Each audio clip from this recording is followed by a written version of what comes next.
Luna, are you feeling okay? Harpshield asked. Yeah, I'm fine. Luna tiredly smiled.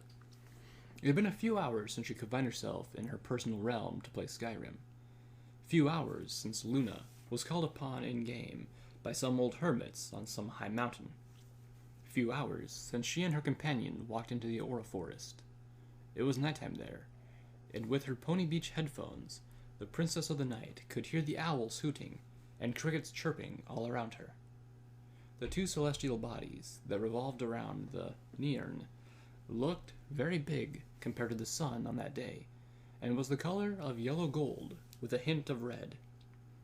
Luna's mare companion stares at the Night Mistress with concern. Ever since she was made Thane, the Jarl of Mainrun had assigned Harpshield to be Luna's guard, her companion, her Marical, Carl, as it was appropriate for all Thanes to have one in the game. A bit of an old reference, but the creators added in this game, but it's nice to use, Luna thought to herself. The gold-colored mare actually volunteered now that Luna thought about it. She couldn't understand why a mare would want to serve her with such excitement, especially when Luna picked the celestial race for her character to play as.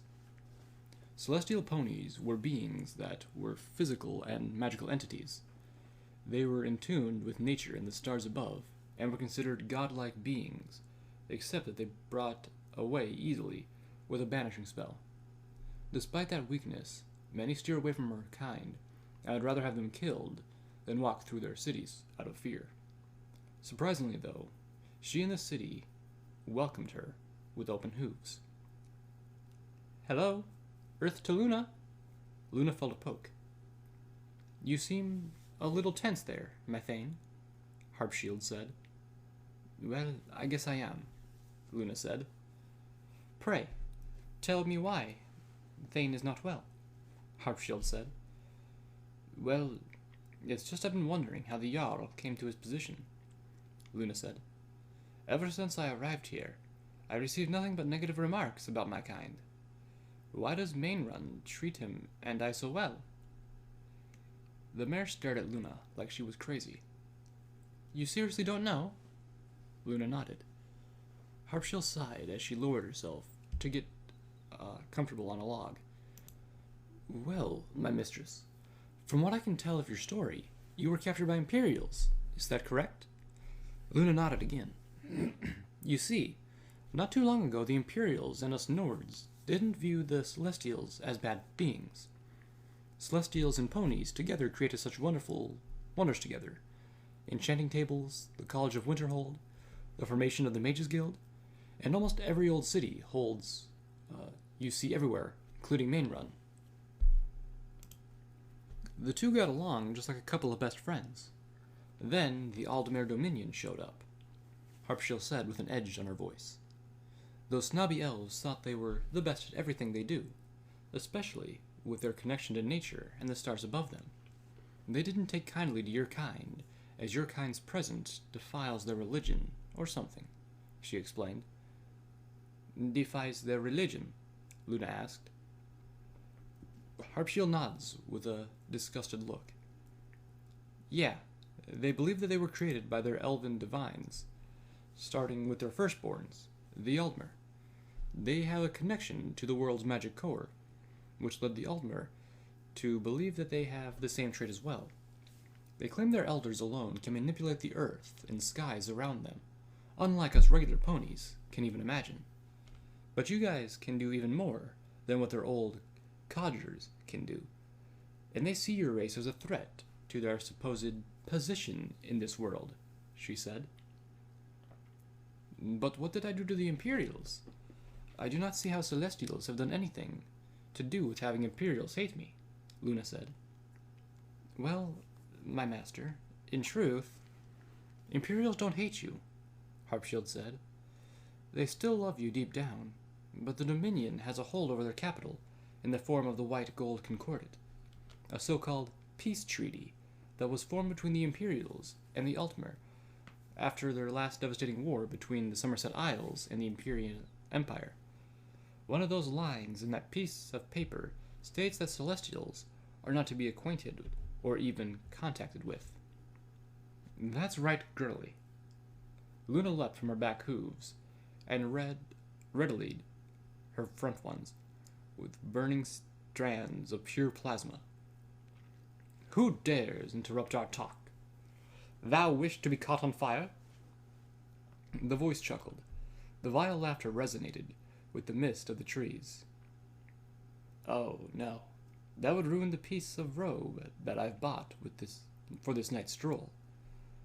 A bipedal figure stepped out of the white veil, accompanied by 2 armored stallions on either side of him. The figure is undoubtedly male in his voice, but looked a slight bit feminine in appearance, with his frilly blue outfit. His skin was pale gold, as were his eyes, and his ear tips were pointed.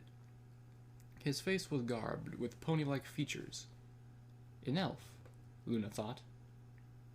So, what are a couple of mares doing in the middle of the forest? It could get dangerous, he said with a sneer on his face. Yeah, but it's definitely not for you. So, if this is a dangerous place, why art thou here? Luna asked. Oh, you know, just minding my own business. I have a job in this part of the woods, and that's making sure there aren't any ingrates messing about my home, he said. Your home? Skyrim belongs to the Nords. Your kind isn't welcome here. Harpshield spat at the elf's direction. Oh, such a shame. He drew his sword. And I thought we were going to become such good friends. I think my thralls will get along with you just fine, though. Luna shot up in the air and did a graceful twirl in the air. She let loose a bunch of sparks in the process, making her a deadly thundercloud. 4 deadly arcs struck the 2 thralls, cutting down their health below half. The elf's bodyguards didn't seem shocked at her attack, and charged towards Harpshield with their maces. She leapt aside and viciously bashed one of them into the other. She raided her weapon and expertly tossed her lance towards the pile, making one giant shish kebab. The elf wasn't fazed at the loss, and mercilessly swung his sword at the nearest mare in his sight. Harpshield quickly brought her shield, while the white elf casted what seemed to make his swings faster. The mare was more than capable of parrying his attacks, but was looking pretty exhausted. I could use a little help over here, my thane, she shouted.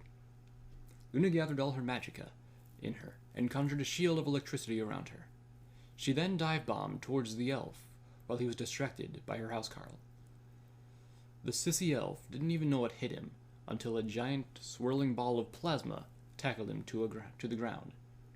She got up from the crater she had made and looked down to examine her kill. Giant, fried, and charred to a crisp. More than a fitting end for such a wannabe warrior, she thought with amusement. Harpshield went over to the 2 grunts to retrieve her weapon. Sometimes I wonder why I choose to hang around with you. Luna raised one of her eyebrows. Why did you anyway? You seemed so excited to come with me.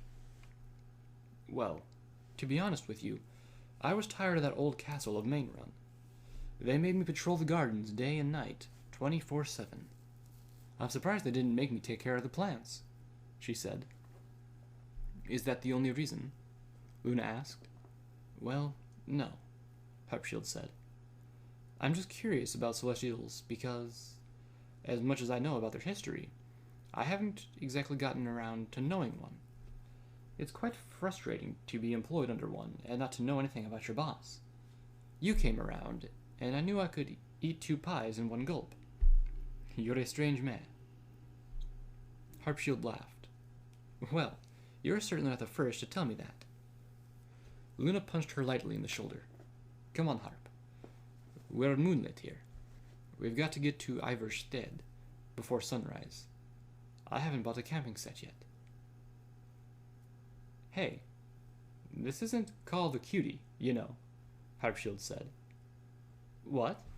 Luna asked. Nothing, my lady.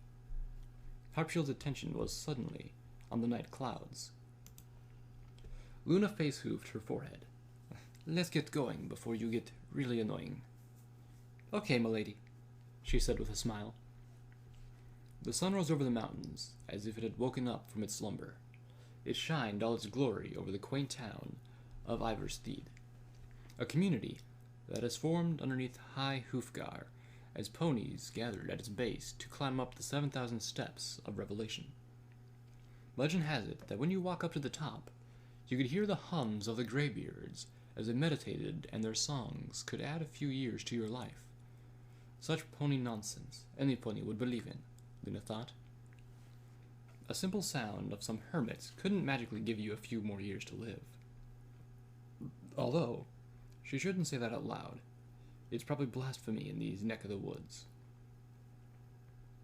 Hey, you're headed to High Hrothgar, aren't you? Luna looked around and spotted a colt standing on a bridge. Well, are ya? The colt repeated. Why, yes, we are. Why question us, villager? Luna asked. The pony brought forward a knapsack. You see, I'm looking for some pony to help me out with an errand for today. My wife got sick today, and I need to tend to her needs. But I can't ignore my duties to bring supplies up to the graybeards. He offered the bag to her. If you would please do me this one favor, I'll pay you for the job. Luna felt uncomfortable with the prospect of taking bits from the stranger. He obviously had the looks of a farmer, by amount of dirt smeared on his hooves, and didn't look like much like he was profiting from it either. Throughout her travels, farmers in out-of-the-way places didn't profit as much from those near the cities. But she and her companion do need a room and food as they traveled without rest. All right, but one condition, Luna said. What would that be then? He asked. You see, my housecarl and I are not in the best of shape for more traveling. We've come a long way from Whiterun to come here. We have not stopped to rest for one moment, and now at our journey's end, we've need of restoration of sleep and energy, only to start one more to the top of the Grand Mountain, Luna said. What? The colt said, obviously confused. Harpshield nudged Luna as she stepped forward. What my Thane here is trying to say is that we walked a long way here, and we need to rest a little at the nearest inn. She's asking you to pay for our room and meal. Oh, but of course. I'll be happy to pay for your needs as long as you're ready for the trip. Thank you, Harpshield said. Now, where's the nearest bar? Another bottle of mead! Oh dear, Harpshield's drinking again, Luna thought. The mare did have trouble keeping her drinks down. She may be good in a fight, but she could not handle at least one bottle of pure pleasure before she starts ranting her muzzle off. The mare was now standing in the center of a table with a couple of other drunken mares, singing along with the bard. At least she's having fun. Luna smiled. Luna ordered an ice-cold blackbriar, and was about to take a sip, until a mare sat down next to her. Luna didn't know why she assumed the stranger to be a mare. Could be the slim posture. The hooded mare orders a drink of her own, then turns her attention towards Luna. Hey, the mysterious mare asked. How's it going? I'm very well. What is it that you want from me? Luna asked. Luna could see a sliver of a smile forming on the mare. You're very popular, Luna, Mane of Whiterun. We know what you did last night. Luna just then felt a wind of chill along her spine. She looked around her, and only saw her companion singing something about a colt from Hrothgar. She looked back to the mare to find that her seat was replaced with a scroll. Luna levitates the scroll and proceeds to open it. Inside was a dark hoof stamp with the following words that emphasize the stranger's last words. We know. She couldn't help but feel that she'll hear from that mare again. Well, time to hit the hay. Come on, Harp. Time to get some sleep. Luna shouted over the song. Oh, come on, Luna. You and I are friends. Let's, get another bottle here, Harpshield said. Oh, why did I agree to letting that farmer buy her a drink? Come on, you. We're not letting you get any worse before bed. You know what I have to say to that? Harpshield leaned towards Luna, closing the distance between each other's faces. If Luna was really there, she wasn't sure Harp's breath would smell like honey and ginger. Luna found herself lost in her friend's eyes, and suddenly felt a bit of longing for something she couldn't grasp. What could it be? No. Well, that was a memorable night. Luna woke up the next morning to find herself being wrapped in Harp's hooves. Why am I the pillow here? Harpshield actually put up quite a fight when Luna tried to drag her into bed for some sleep. It lowered Luna's health quite a bit. She doesn't understand why Bethesda would make it that followers would have to sleep in the same room as you if all you're going to do is autosave and a couple of bruises. Harpshield mutters something about cakes. Cute. Luna went over to the chest to retrieve her stuff. As she rummaged through her books, she found the scroll from last night's meeting with the stranger. Who was that pony? And what did she find out that we did last night? Was it that fight with the elf? Luna didn't want any more trouble than she went through already. The Aldmere Dominion is probably after her for killing one of their own right now. Was that mare part of them? Then again, she didn't have any ill intent in her voice. Perhaps she was thinking too much on the subject. As for now, they needed to focus on the quest of getting to the Greybeards. She finished up gathering her stuff and threw Harpshield's bag to their owner. The bag landed with a satisfying thud, along with the music of the mare screaming as she crash-landed to the floor. Come on, Harp. We've got a mountain to climb. Harpshield's response was only a moan. Okay. Bag in hand. Check. Horse Carl intact. Check. Monsters? Check. As of now, Luna was surrounded by a bunch of baddies. Furry ice wolves, ugly frost trolls, and chilling ice wraths, along with a winter spriggan commanding them all. This day could not get any worse. Milady, they're everywhere! Harpshield shouted over the chilling wind. Yes, I can see that, Luna shouted back. She is getting irritated by all these mobs. All she wanted to do was pick a fight with a bunch of Nirn roots. But no. Harpshield had bumped into the tree and somehow set it on fire. Fire! Luna didn't care if Harp's lance was enchanted with fire damage. A simple touch couldn't possibly set the tree on fire. Then again, this was a bucking video game. Luna tried to move towards the left, but the wolves snapped back at her. Milady, Harpshield said. Yes, Luna said. If we don't make it out of this, I just wanted to let you know that I enjoyed serving you. Luna could only peer at Harpshield from one corner of her eye in disbelief. Really? After all we've been through, you say that now? Harpshield grinned sheepishly. Well, we haven't exactly been through much, have we? The Spriggan looked irritated at the talk and said something that sounded like wood plants creaking. All the monsters then proceeded to crouch. Oh great, they're going to jump on us. Luna readied for the inevitable death when a chorus of shouts bursted through Luna's explosive headset. There was only one time where she heard the voices that sounded of the gods, or some pony using a royal Canterlot voice. The Greybeards. The monsters looked petrified and retreated away into the blizzard. The Spriggan stayed behind, giving Luna a piercing glare. The message was clear. Another time. The frosty humanoid stepped up backwards, seemingly beginning to melt into the background. What was that? Harpshield said. It sounds like our quest is coming to a close, Luna said. But where did it come from, my lady?